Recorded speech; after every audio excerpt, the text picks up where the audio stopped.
even just coming to this dialogue has forced me to think more about what my stance on homosexuality is. Being able to listen to another person's view that is different from mine, I think helps me grow.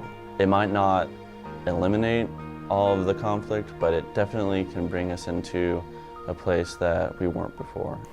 I'm not sure whether a dialogue like this is helpful. Really almost the opposite of a debate, kind of, you know, well, this is our point and this is your point and blah, blah, blah, because it really, once we listen to different voices, I think it becomes apparent that there aren't two sides, that we're all called to and from different places. And I think instead of having arguments and debates, we need to have dialogues. That's wonderful. That's wonderful. I just couldn't believe that they'd actually done that. Hello, I'm Jan Love, and this is Greg Stover and Craig Mullinax. We're doing something that most people in the world shy away from, talking about homosexuality. We're part of the United Methodist Task Force on Homosexuality and the Unity of the Church. And one of our goals is to help you and your church, or your small group, or simply two people to discuss this topic in a non-confrontive, helpful way. Yes, though often hard to believe, it is possible for people with different and even contending viewpoints on homosexuality to come together in Christian love in an open and gracious environment and honestly talk about their differences. That's right, Craig. This DVD is one of the products that we've developed to help United Methodists and others with divergent points of view explore underlying issues on this topic. We'd like to begin by giving you a little background on how all this began.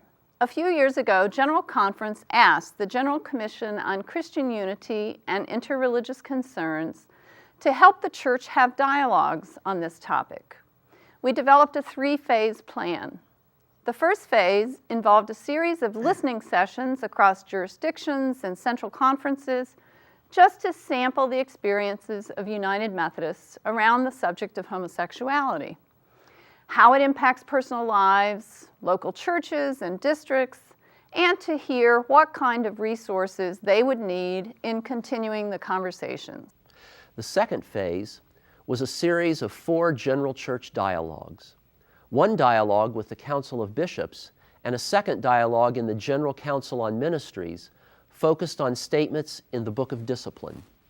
Those conversations explored how our understanding of the church impacts our response to homosexuality and what ministry to and with gay and lesbian persons means. A third dialogue comprised of youth and young adults focused on contemporary, social, generational, and theological understandings of homosexuality. The fourth dialogue brought together various racial ethnic groups that examined diverse cultural perspectives on these issues. Out of the third phase of the process, we produced several materials from each dialogue that will be useful for the church in continuing conversation. We have learned that dialogue helps us move into a place of greater respect for one another and helps us offer greater grace to one another in the midst of our disagreements. Sometimes when we have strong convictions, we tend to move into camps and we make caricatures of persons who have opinions different than ours. Dialogue helps us move beyond those caricatures and express our opinions in the context of who we are as Christian persons.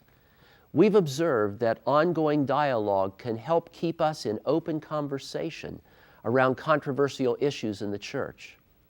Ephesians 4 calls for unity and encourages us to speak the truth in love.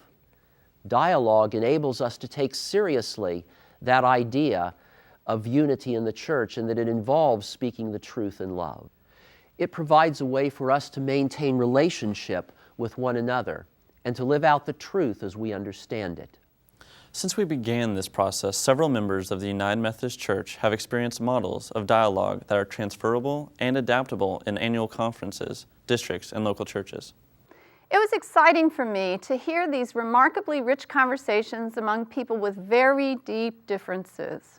Nobody gave up their convictions, but they did recognize the presence of Christ in others in a way that was beautiful. They carefully and lovingly articulated their thoughts while respecting one another. So many of us understand the Scripture so very differently on this particular issue. we wanted to show the church that we can be who we are and talk about our deeply held beliefs in a way that recognizes each other's faith. One key was trying to provide a safe space where participants could feel free to speak their minds and hearts. After you view the main video of this DVD, check out the How to Talk section. It's designed to help you create the loving, grace-filled environment essential for participation in these dialogues.